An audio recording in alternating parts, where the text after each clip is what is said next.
What would happen if you locked your keys in your car? Could you get back in using one of these? Recently, a rash of stories started to appear on the internet about a cunning way to get round the problem of getting into your car when you haven't got the keys. It was a neat trick, which if it worked would mean you'd never have to worry about this problem again. It said you can unlock a car by sending the signal from the key fob down the phone. Here's a chap who claims he's done it. Isaiah, I kid you not, this really works. I have no idea how or with which cars, but it sure worked on my truck. So does it work, and can we do it? Well, let's see, shall we? One car which has been parked a mile away. It's a year 2000 Ford Focus, with Greg standing by, ready for my call. So I've got the car keys and I've got the phone. Let's give it a go. Hi, Marty. Hi, Greg. You all set? Yep, it's locked. OK, then what I'm going to do is I'm going to try and zap the fob down the phone. You hold your phone near the lock. OK.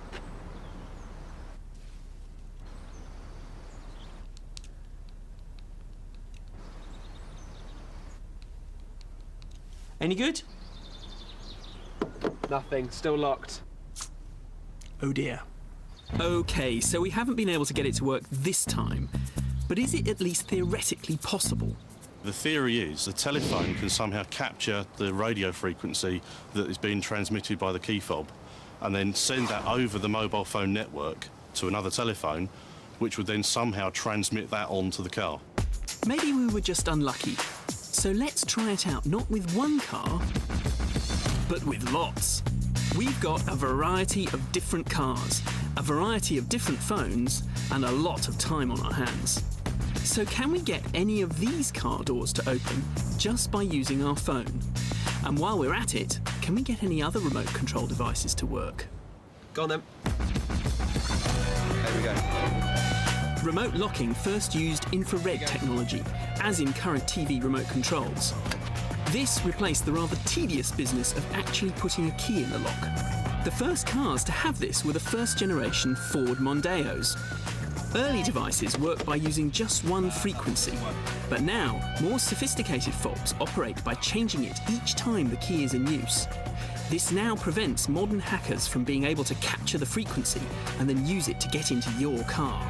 Now, on some cars, you can even remotely switch the engine on and start up the heating all before leaving the house. But no luck getting into any of the cars we tried, whatever the size. OK, Simon, we've tried it on loads of cars. It's not working. Why not? Well, although it's a nice idea, sound frequency from human speech, noises around you, it's completely different to the high frequency that a remote fob transmits on. So essentially the microphone that's on the telephone is designed to be selective to the ordinary band of frequencies that it would hear for normal speech. It's not possible. You just cannot separate out the signal from the remote and somehow transmit it on. There's nothing in the telephone to do that. So it sounds like opening your car door via your phone is just not a goer. But what about some of the other ways of getting into a car? There's an age-old myth that you can use half a tennis ball to open a car door. Now the theory is that you place the tennis ball over the door lock like so, and then strike it as hard as you can, and amazingly, the door would open, which it hasn't.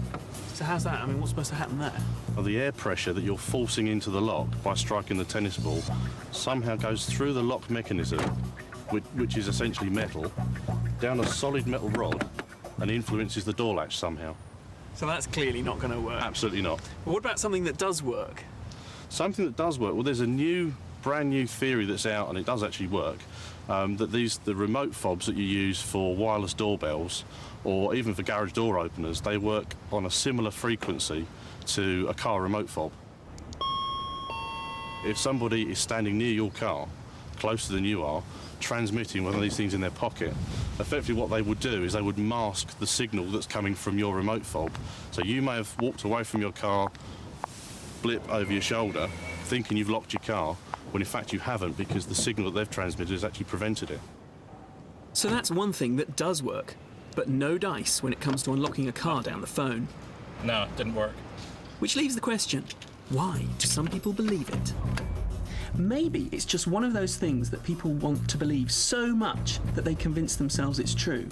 Or maybe it's just that they're actually within range of the fob anyway. Either way, it looks like it's just not going to work.